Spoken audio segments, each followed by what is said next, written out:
Tonight, Nishi will be giving her second speech on the Motivational Strategies Pathway. Her speech will incorporate the feedback given to her on her previous speech, and she requested that the evaluator focuses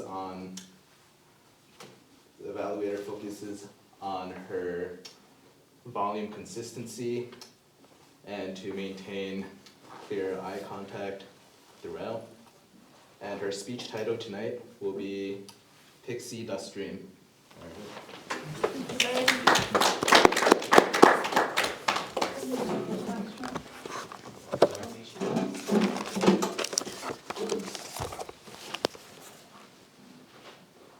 My fellow Toastmasters and guests, it was a perfect fall day.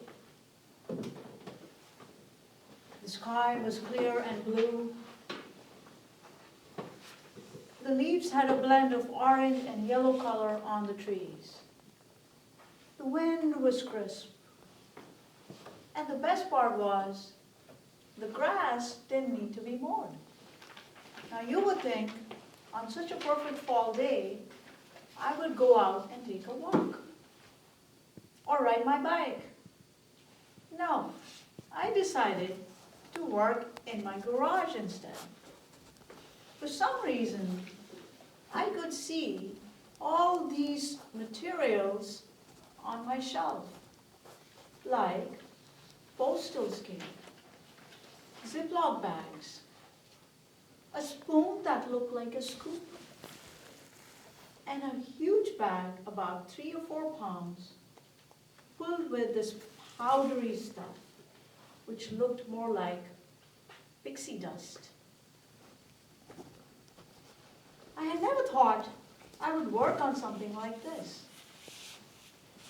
As I started to scoop the big bag and take that powdery stuff into small Ziploc baggies,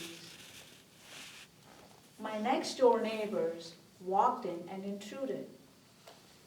I gave them a friendly nod and a smile, the one you give to the folks you don't want to talk to. I should have immediately closed the garage door after they left,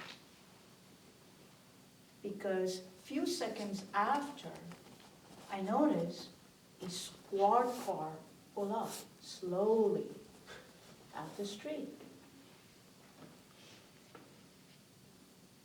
It was too late for me to close the door. However, I leaped and did close the garage door.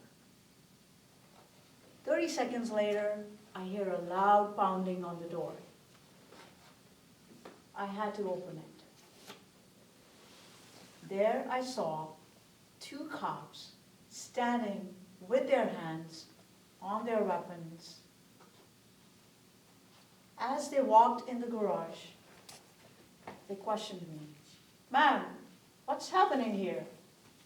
What's in those Ziploc bags?"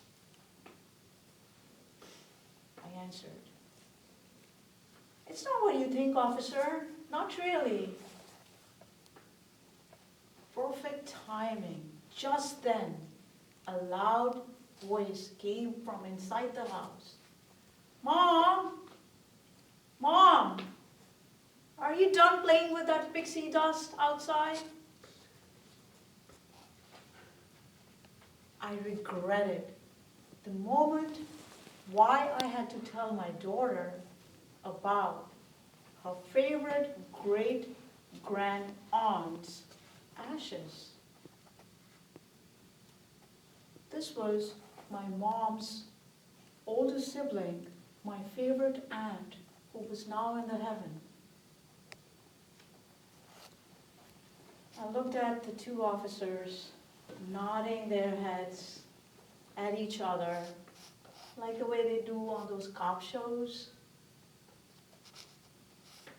One of them walked up to me and said, "You'll have to set aside." He handcuffed my hands and asked me to sit in the car.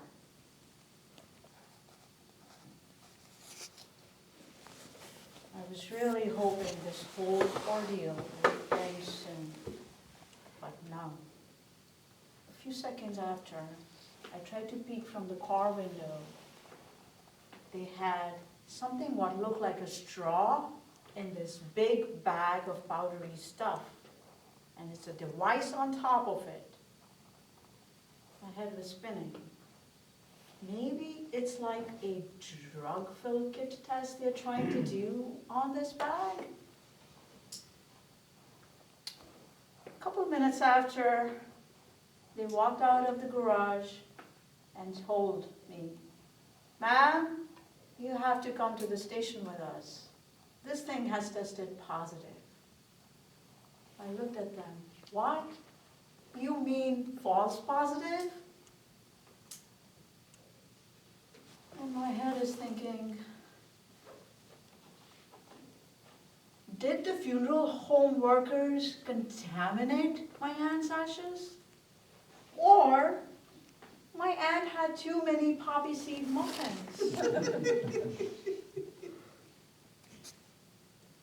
I looked up in the sky as if she was looking down, laughing out loud at me, and she had quite a sense of humor. Right then, I just heard this loud, ticking sound, like an alarm clock. And I found myself sitting on my bed, staring at the ceiling of my room. Was this a weirdest dream I've ever had that had ashes in it? That too of my favorite aunt, like a pixie dust?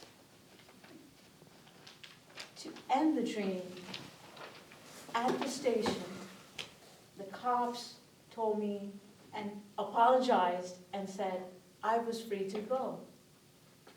I told you, my aunt's ashes were not contaminated with drugs. By the way, that was my favorite aunt, the one who loved me, really cared for me, and always had a soft corner for me and backed me up when I had those horrible arguments with my mom. Thank you.